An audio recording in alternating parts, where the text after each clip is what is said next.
नमस्कार, ये है कहानियों का अद्भुत संसार किस्सा कहानी और मैं मंजीत ठाकुर आपको सुना रहा हूं आचार्य शिव पूजन सहाय का लिखा एक महान उपन्यास देहाती दुनिया। इसके 9 खंड आप सुन चुके हैं। 10वें खंड में आज सुनिए ब्रह्म पिशाच का देवघर। भूत भरम से होत है, डर से होत विनाश, फैलत दंभ विडंबना, जगत करत उपहास। शनिचर के दिन ब्रह्मस्थान बनने वाला था और बुध के दिन गोवर्धन पर भी ब्रह्म पिशाच ने सवारी कस दी। पहले ही पहल इतने जोर की चढ़ाई हुई कि गोवर्धन सांड भैंस की तरह हकड़ने लगा।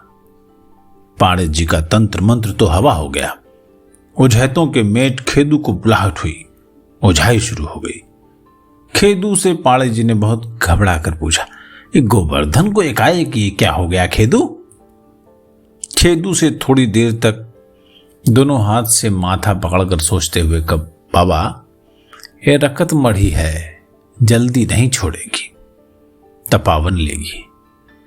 पाड़े जी ने शंका और निराशा के साथ कहा, अरे नहीं खेदू, यह न कोई रकत मढ़ी है, न कोई चुड़ैल। हो न हो ये वही ब्रह्म पिशाच है जो बाबू साहब के घर में उपद्रव मचा रहा है। ब्रह्म पिशाच का नाम सुनते ही खेदूराम का कलेजा दहल गया। वो बड़े भय के साथ चौंक कर बोला, हैं? ये वही ब्रह्म पिशाच है? तब तो बाबा ये मेरा दाव नहीं मानेगा। ये बड़ा जब्बर ब्रह्म है, आप ही इसको मनाइए। भला ये ब्रह्म आपके घर में कैसे आया? इससे तो बड़े बड़े तांत्रिक हार मानकर चले गए हैं। इसके सामने मेरी कोई कला नहीं रहेगी। ये कहते कहते खेदू धीरे धीरे घर के अंदर से बाहर निकल गया। पाड़े जी कमर पर हाथ रखे लंबी सांस खींचकर चुपचाप वहीं खड़े रह गए। पड़ाइन ने गांव भर के ओझों को बुला भेजा, मगर वे खेदू जैसे दबंग ओझैत का भागना सुनते ही अपने अपने घर के कोने में मुंह छिपाकर बैठे रहे। बाबू साहब के घर वाले ब्रह्म पिशाच का नाम सुनकर ही सबकी धोती ढीली हो गई। बेचारे पशुपत पाड़े 6-7 में पड़ गए। ओझों पर मन ही मन दांत कटकटाने लगे। रोती हुई पड़ाइन को चुप कराते हुए बोले, ओझों के नहीं आने से इतना घबराती क्यों हो? जिंदगी रह गई और ये लड़का हंसता खेलता उठ खड़ा हुआ तो इन दगाबाज ओझों के छप्पर पर एक खपड़ा नहीं रहने दूंगा। क्रोध से कांपते हुए पाड़े जी घर से बाहर निकले। झटपट धोती बदलकर एक हाथ से कुएं का एक लोटा पानी खींच लाए। उसी से गोवर्धन की खाट के पास कुंवारी बछिया के ताजे गोबर का चौका लगाया।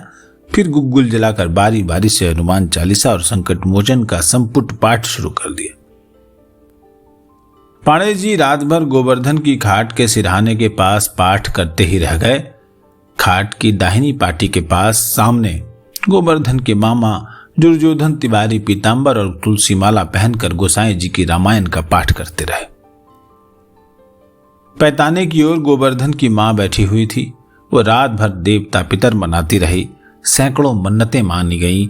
पहले गंगोटी से जमीन लीप पोत कर लोहबान जलाया, फिर घुटने के बल झुककर दोनों हाथ पीछे की ओर जोड़कर नाक रगड़ती हुई बोली, हे ब्रह्म बाबा, मेरे लड़के को मत सताओ।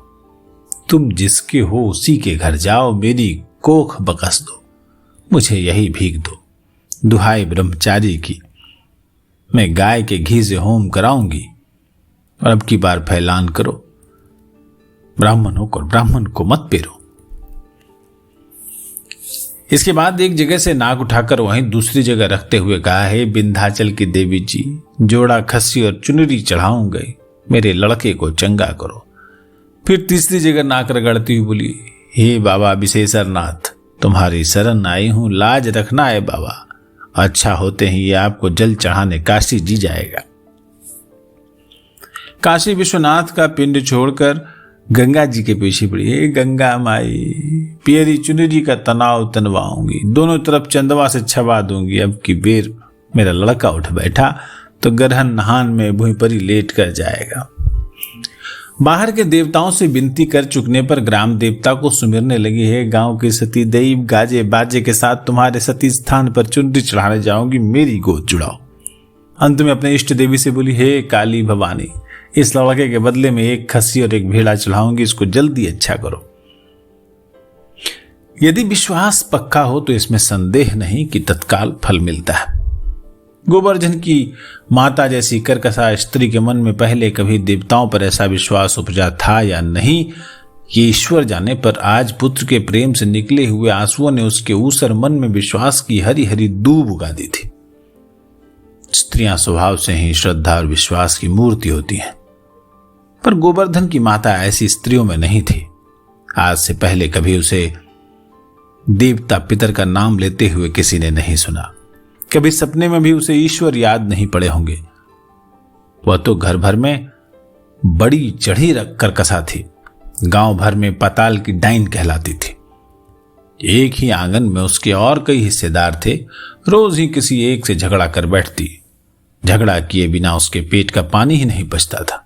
आंगन भर की स्त्रियां उससे डरती रहती, क्योंकि गाली देने का सुर उठाती तो एक ही सांस में कोख मांग चबाकर पार कर देती। रणहो पुतहो करने में कोई पेश नहीं आता। गालियां बकने लगती तो मालूम होता कि तरह तरह की गालियों की कई पोथियां घुक गई हैं और कुलंजन खाकर गला साफ कर लिया है। अगर बीच में कोई मर्द दखल देता तो करी खाही हाड़ी लेकर उसका सिर फोड़ने को तैयार हो जाती।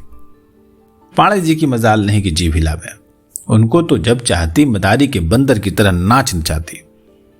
बेचारी भोली भाली पतोह को किसी न किसी काम में नाथे ही रहती। आधी रात तक तेल लगवाती, देह दबवाती, पंखा झलवाती, बर्तन मजवाती, भंसा घर लिपवाती, चक्की पिसवाती, बेचारी को हरदम फिर हरी की तरह नचाती रहती। अजी वो जिसके पीछे पड़ जाती उसे रात रात भर शराबती। टोले मोहल्ले के लोग नकिया जाते, बेचारों की नींद हराम हो जाती। सूरज बाबा के सामने आंचल पसार कर पराये का संहार मनाते रहना तो उसका नित्य कर्म था। शुरू में जब उसके कई लड़के मर चुके तब सोनिया को मार्किन की एक धोती और छींट की एक कुर्ती देने का करार करके एक बच्चे वाली पड़ोसिन का आंचल फाड़ मंगवाया। साथ एक चमारिन को एक पसेरी चावल देकर एक दूसरी पड़ोसिन के लड़के का नाल भी कटवा मंगवाया। आंचल का टुकड़ा जलाकर नाल के टुकड़े के साथ खाने के लिए ही उसने अपनी जिंदगी में पहले पहल पान का बीड़ा खाया था। उस दिन तो भूले भटके भी ईश्वर की याद नहीं आए। पान के बीड़े के साथ दो दो कोख चबाते समय यह समझ में नहीं आया कि सबके दिल में अपनी औलाद की आग एक जैसी होती है। उस समय तो अपना घर बसाने के लिए दूसरों का घर उजाड़ने में तनिक भी आगा पीछा नहीं हुआ। जब तक अपने ऊपर नहीं बीतता तब तक कान खड़े नहीं होते।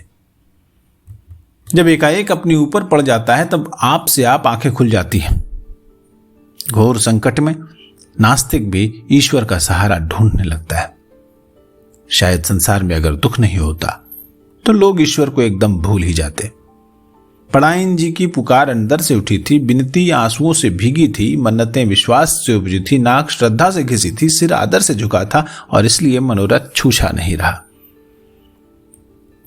इधर पाणे जी ने भी आज खूब बक ध्यान लगाया। बाबू साहब की ठाकुरबारी में वो रोज ही पूजा पाठ और आरती स्तुति किया करते थे, पर आज उन्होंने अपने घर में जैसी लगन से संपुट पाठ किया वैसे निष्ठा से अब तक कभी कोई काम नहीं किया था। ठाकुरबारी में पूजा आरती करते, माला जपते और भोग लगाते समय भी उनका मन केवल धन कमाने की ही धुन में मस्त रहा करता था और आज तो ऐसा ध्यान लगाया कि पहरों आंखें खोली नहीं। पर जब आंखें खोली तब देखा कि गोवर्धन उसकी ओर टक टक ताक रहा है।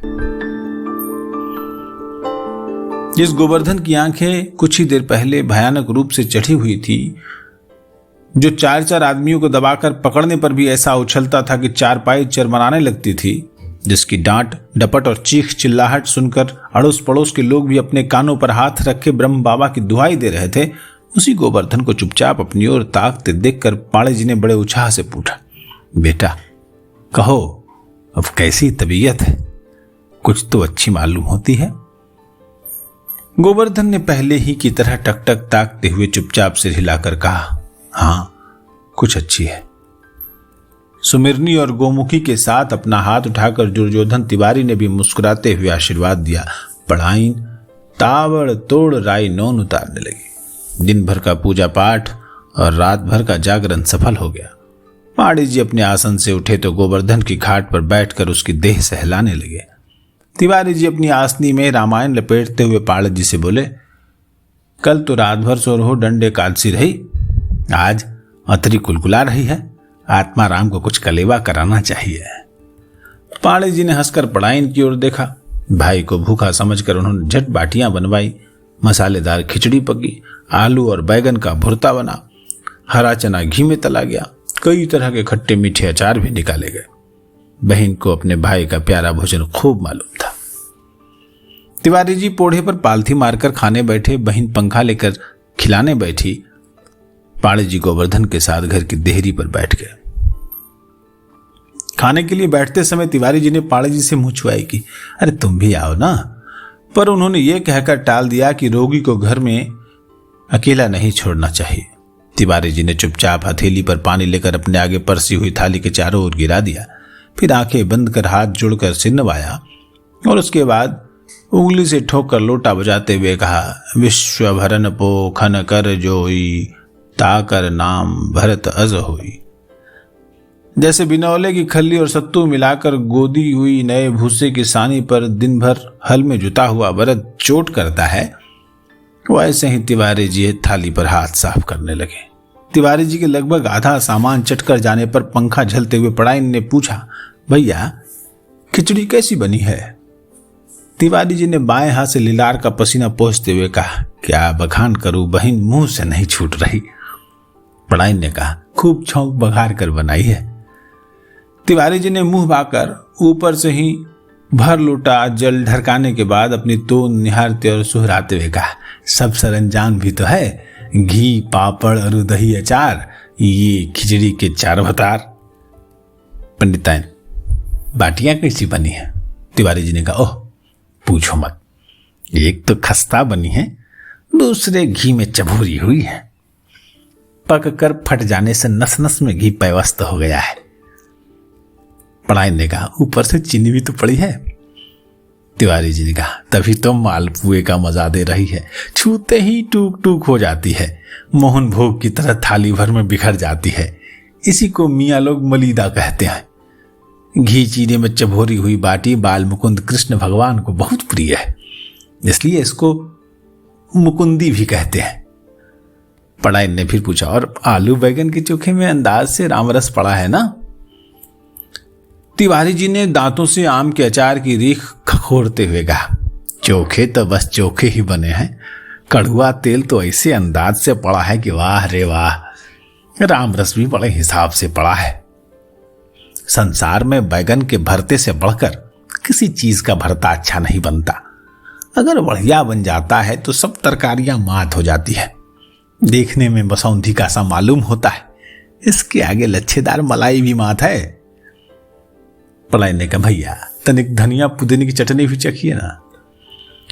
तिवारी जी ने एक उंगली से उठाकर चटनी को जीभ के छोर पर रखते हुए कहा, चीखा तो था, आला दर्जे की बनी है, जीव रूपी घोड़ी के लिए भगवान ने एक कोड़ा बनाया है।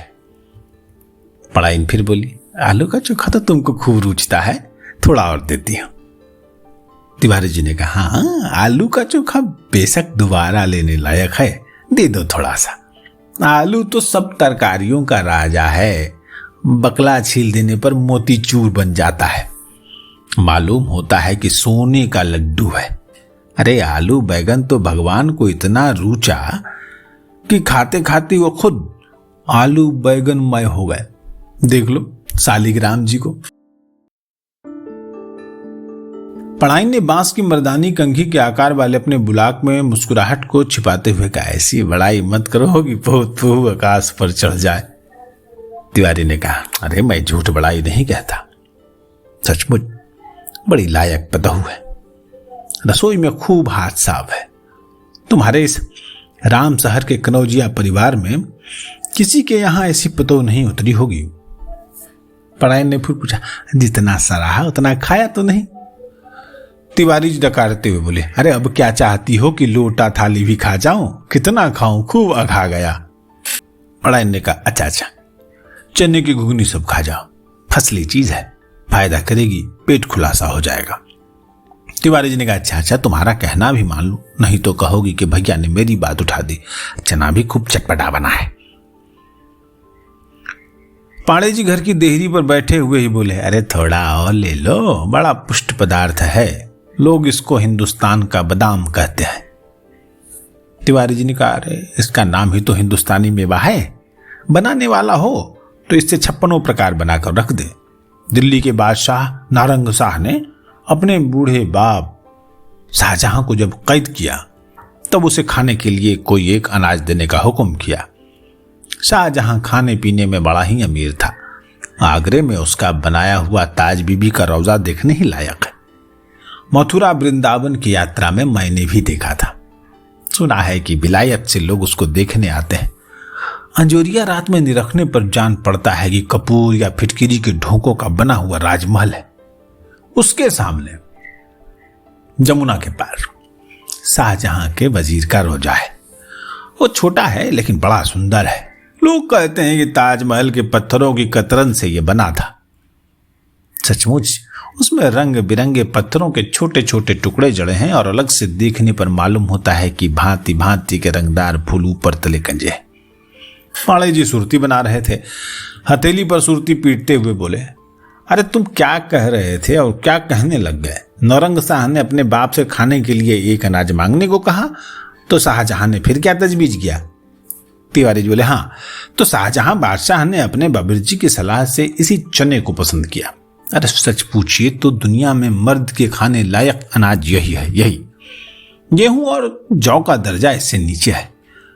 उनको बिना कूटे पीसे कोई नहीं खा सकता और इसको कच्चा पक्का जैसे चाहिए चबा जाइए, मजा ही देगा। नहीं सुना है?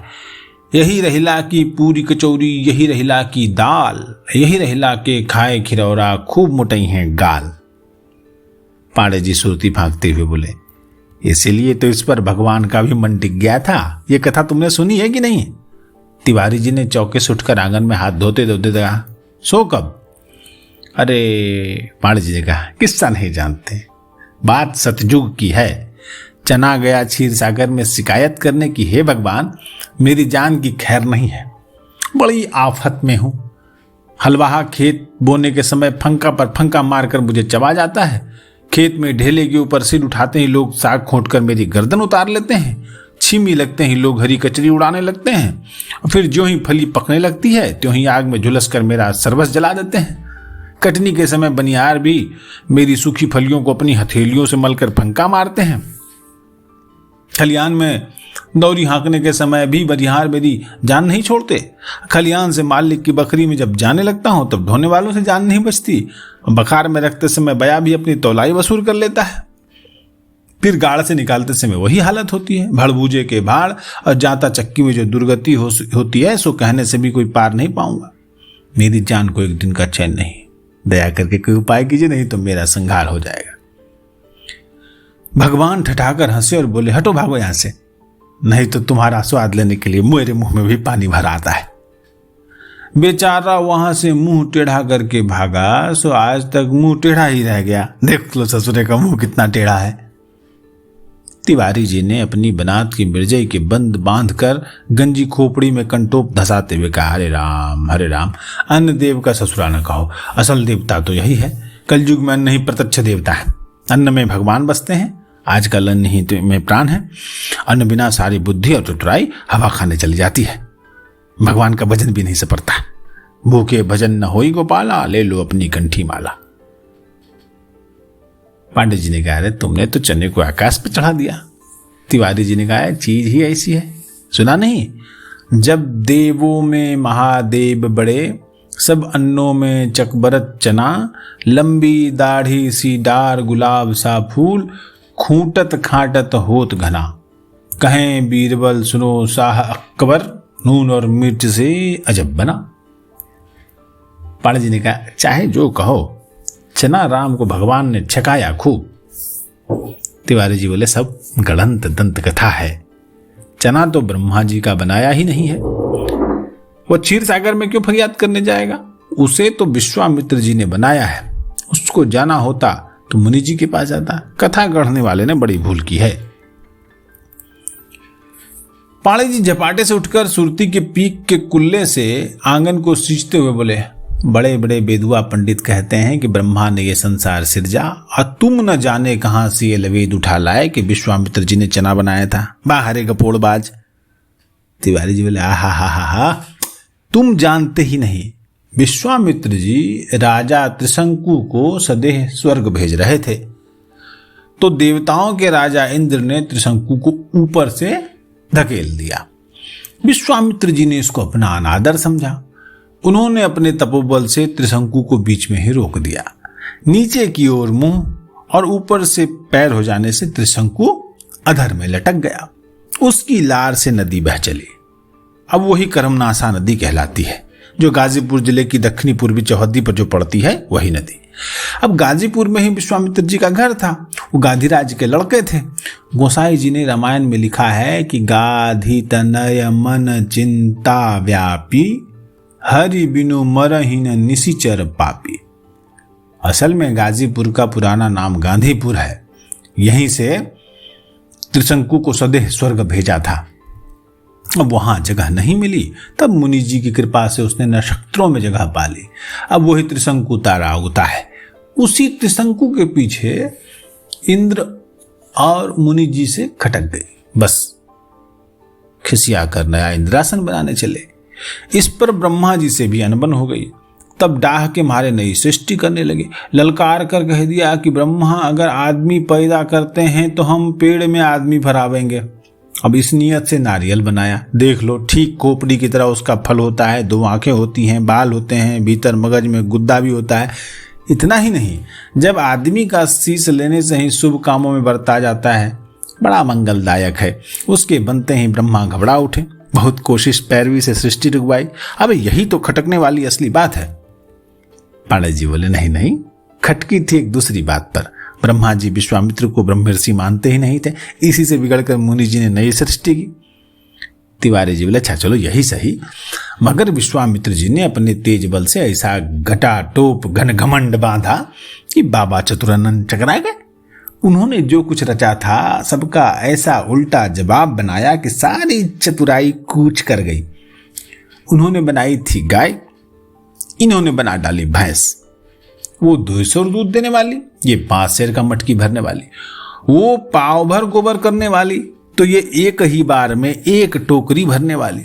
उसके सींग छोटे तो इसके इतने बड़े बड़े कि एक एक में दर्जनों कंघियां बने। उन्होंने बनाया था आम, इन्होंने बनाया कटहल। वो फूल कर फलता है, ये बिना फूले ही फलों से लद जाता है। उसके सिर पर फल, इसके सरबांध में रोम रोम में। वो आकाश में फलता है, ये आकाश पाताल दोनों में।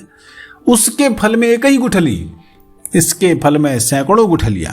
उसके कच्चे फल का अचार बनता है, तो इसके कच्चे फल से तरकारी और अचार दोनों। उसका छिलका दांत से छिला जाए, इसका बसूले से। उसकी लकड़ी उठने वाली, इसकी चिम्मड़। उसकी लकड़ी से घर की चौखट बने और इसकी लकड़ी से मृदंग। इसी तरह बाबा ने हाथी बनाया तो बाबा जी ने ऊंट बना दिया। उसकी सूंड नीचे लटकी हुई, इसकी गर्दन ऊपर उठी हुई। उसकी पीठ जितनी ऊंची, इसकी पीठ उससे 1 गद्दा और बेसी। वो जंगल झाड़ में बसे, ये खुले मैदान रेत में। वो आगे से मुंहते, ये पीछे से। वो लकड़ी चबाए और अगर ये कांटे को भी सूंघे तो वो फूल की तरह नरम हो जाए।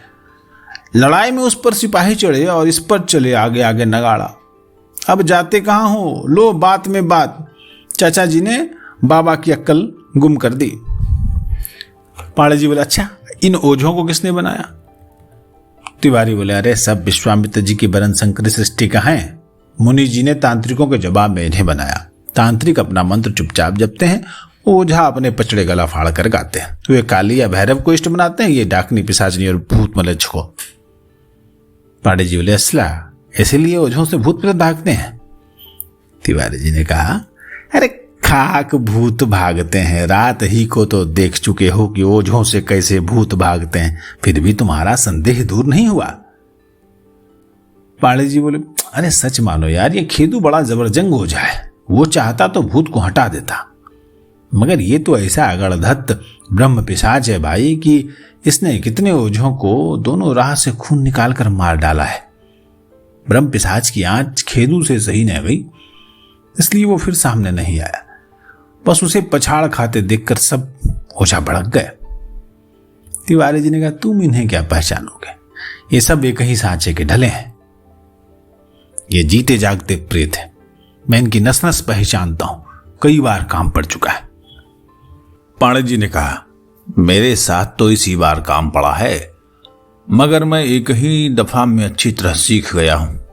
देखना, कल बड़ी डेवढ़ी पर बुलाकर अगर सबसे 5-5 रुपए दंड न लूं तो मेरे नाम पर कुत्ता पोस देना। तिवारी जी बोले, अरे दंड फंड वसूल करने की बात जाने दो, मेरी बात मानो, बस एक ही दवा है। कायथ खुश कुछ दिए दिलाए, ब्राह्मण खूब खिलाए, धान पान पौधे पनियाए, राड़ जात लतियाए।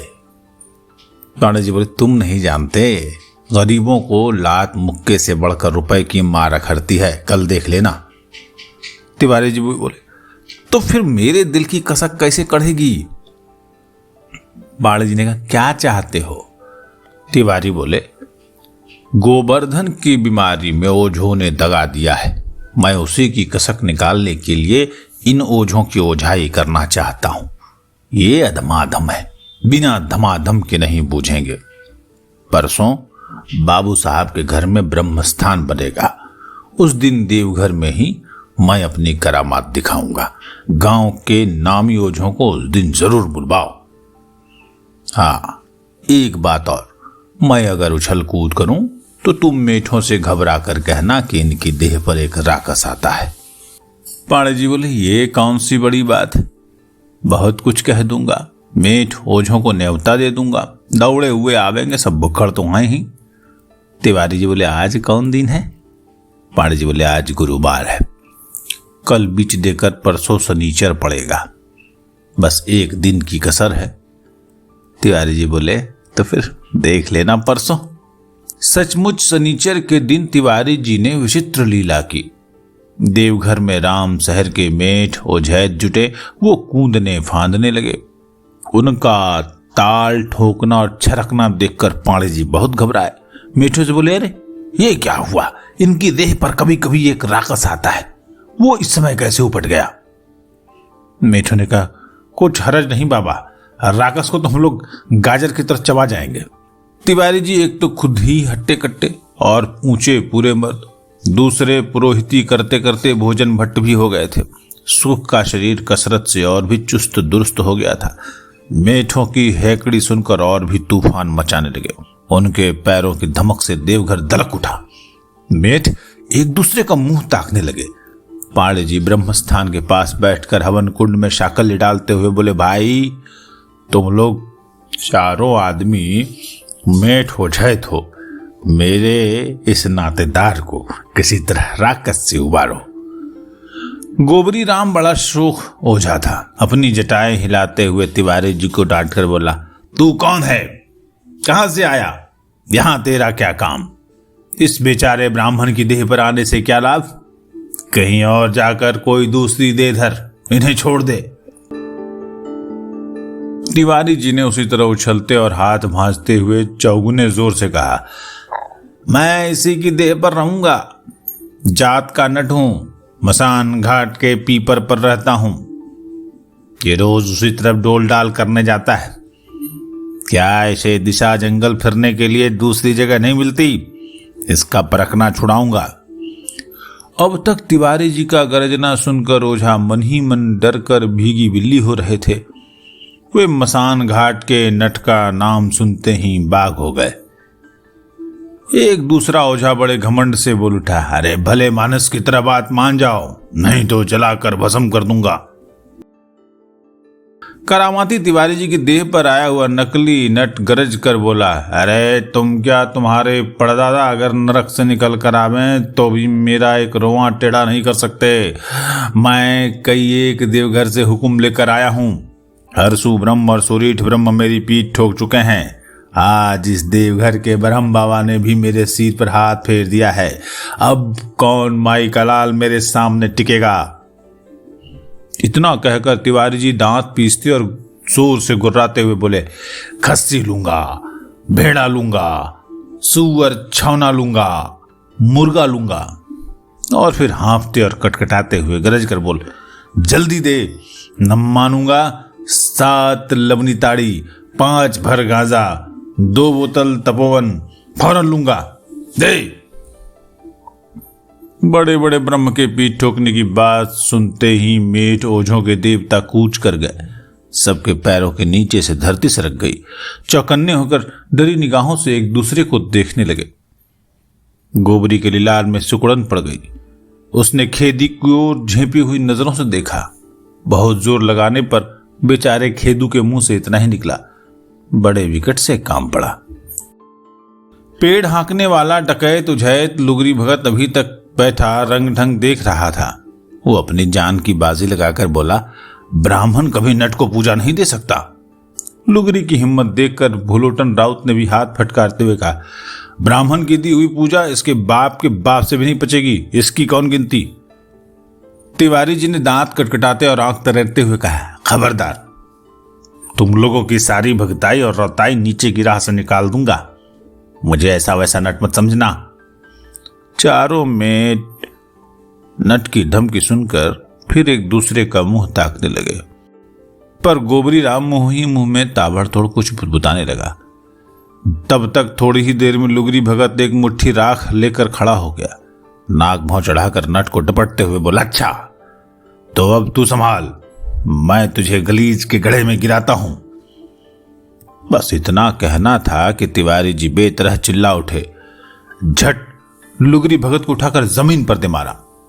फिर लुगरी पर गोबरी को, गोबरी पर भुलोटन को और भुलोटन पर खेदू को तले ऊपर रद्दा जमाकर लगे आटा गूंथने। चारों मेठों की ऐसी कुंदी की बेचारे जोर जोर से चिल्लाने लगे, रे बाप, जान गई रे माई। अगर पाणे जी वहां नहीं होते तो तिवारी जी चारों मेठों का मलीदा कर देते, जैसे भीम ने कीचक का किया था।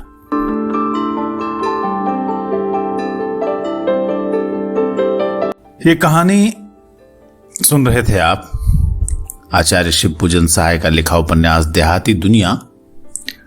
और इस देहाती दुनिया में आपने सुना ये जो अध्याय था 10वां, ब्रह्म पिशाच का देवघर। आवाज आप मंजीत ठाकुर की सुन रहे थे। ये साहित्य जो हम पुराना साहित्य खोजकर आपके लिए निकाल रहे हैं, अच्छा लग रहा हो तो प्लीज लाइक, शेयर और सब्सक्राइब करें, लोगों में बांटें, बताएं कि एक अच्छा साहित्य भी YouTube पर हम लाने की कोशिश कर रहे हैं। नमस्कार।